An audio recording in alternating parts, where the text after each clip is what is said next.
Martin Luther King Jr. once said, "I have a dream." He said it many times in his famous speeches. He was and still is the symbol of racial equality. He was a prime leader of the civil rights movement. What exactly was King's dreams?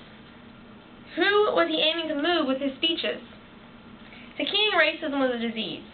It spread across America in the 1950s and 1960s, a plague. King had the ultimate idea of abolishing racism. The key points of his ideas were: 1. People should not classify others by the color of their skin. The content of their character is more important. King strongly believed this. Number 2.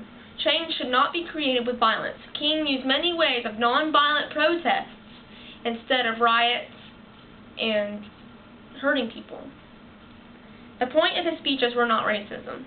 King focused mainly on equality for all, not just African American citizens. A good quote from King is, "We cannot aim merely to be good Negro teachers, good Negro doctors, etc. We must set out to do a good job irrespective of race." King followed the teachings of Mahatma Gandhi, using nonviolent methods to protest.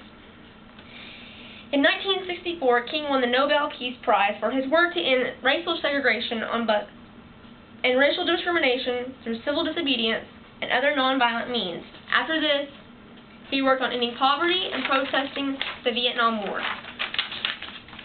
King believed in speaking publicly to influence people. King's house was bombed when Rosa Parks refused to give up her seat, but still King did not give up. He was arrested and won the trial, Browder versus Gale, that ended racial segregation on buses.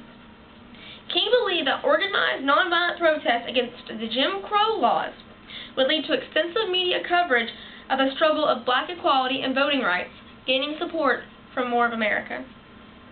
King and the SCLC chose strategic places to protest, which were often dramatic standoffs.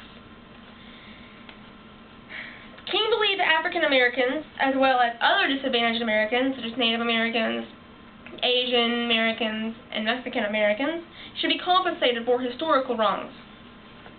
He wasn't just fighting for African Americans. He was protesting for all minority races.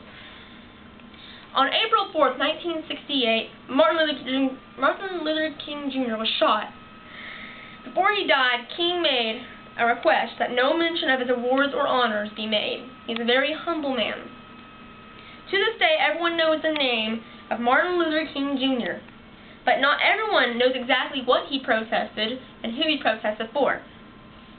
He not only fought for African Americans, but for everyone who was discriminated against. If only everyone saw past skin color, this world would be a better place.